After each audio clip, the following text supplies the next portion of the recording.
அழுத்தங்களுக்கு அடங்கி போக மாட்டேன் என்று சூளுரைத்துள்ள தவிக தலைவர் விஜய் தங்களது ஆட்சியில் சிறிதளவும் ஊழல் இருக்காது என்று உறுதிபட தெரிவித்துள்ளார்.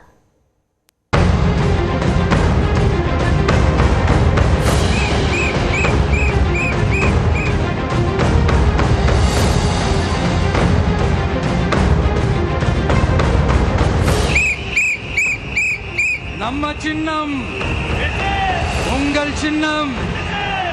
சென்னை அடுத்த மாமல்லபுரத்திற்கு அருகே உள்ள பூஞ்சேரியில் தாவேகா நிர்வாகிகள் ஆலோசனை கூட்டம் நடைபெற்றது. தாவேகாவுக்கு விசில் சின்னம் ஒதுக்கப்பட்டிருக்கும் நிலையில் நிர்வாகிகள் விசில் அடித்து ஆரவாரம் செய்ய நிகழ்ச்சி அரங்கிற்கு வந்தார் தாவேகா தலைவர் விஜய்.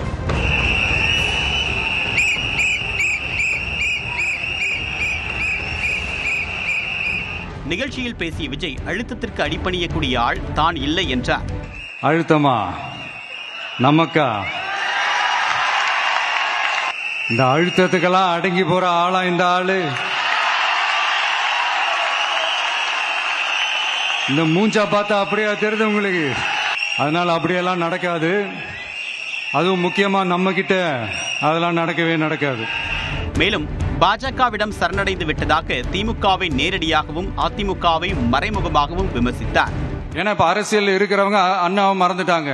அண்ணா ஆரம்பிச்ச கட்சியும் அண்ணாவை மறந்து சுயநலமா மாதிரி பல வருஷம் ஆச்சு. அண்ணா பேர்ல இருக்கிற கட்சியும் அவரை மறந்து பல வருஷம் ஆச்சு. ஆனா நாம அவரை மறந்துடக்கூடாது. அதனால இந்த எலெக்ஷன் ரிசல்ட்டுக்கு அப்புறம் இந்த தீய சக்தி கிட்ட இருந்தோம், இந்த ஊழல்வாத அடிமை சக்தி கிட்ட இருந்தோம் தமிழ்நாட்டை மீட்டுட்டோம்னு உறுதியா அறிவிப்போம். அதுல என்ன மாற்று கருத்து கிடையாது. தாவேகா ஆட்சியில் ஒரு துளி கூட ஊழல் இருக்காது என்றும் அவர் உறுதிப்பட கூறினார். ஒரு பைசா தொட மாட்டான். எனக்கு அது அவசியமே இல்லை. புரிஞ்சுங்களா உங்களுக்கு? எனக்கு அதை தொட வேண்டிய அவசியமே இல்லை.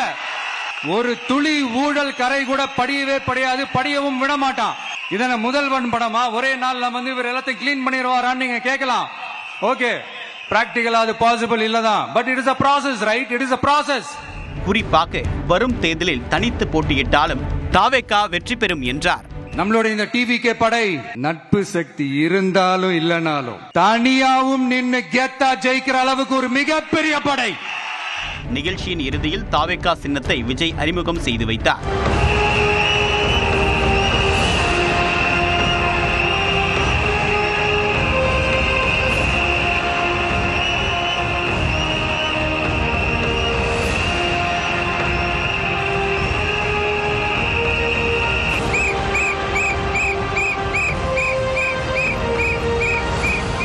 தனது உரையில் ஏற்கனவே தமிழ்நாட்டை ஆண்டவர்கள் சரணடைந்து விட்டார்கள் என்று மறைமுகமாக அதிமுகவை விமர்சித்திருக்கூடிய விஜய் சிபிஐ விசாரணையை குறிக்கக்கூடிய வகையில் அழுத்தங்களுக்கு அடிபணிய போவதில்லை என்றும் கூறியிருக்கிறார். எனவே என்டிஏவுக்கான கூட்டணி கதவை அவர் அடைத்து விட்டதையே அவருடைய உரை காட்டுகிறது. தமிழ்நாட்டில் இந்தியா கூட்டணி, என்டிஏ கூட்டணி என்று இருமுனை போட்டியை உருவாக்கவே பாஜக தலைமை முயற்சித்து வந்தது. ஆனால் ஏற்கனவே நாம் தமிழர் கட்சி தனித்து நிற்கக்கூடிய நிலையில் தாவேகாவும் தனித்து போட்டியிட வாய்ப்பு இருப்பதால் தமிழ்நாட்டில் பல முனை போட்டி இருக்கும் என்று எதிர்பார்க்கப்படுகிறது. கப்பு முக்கியம்.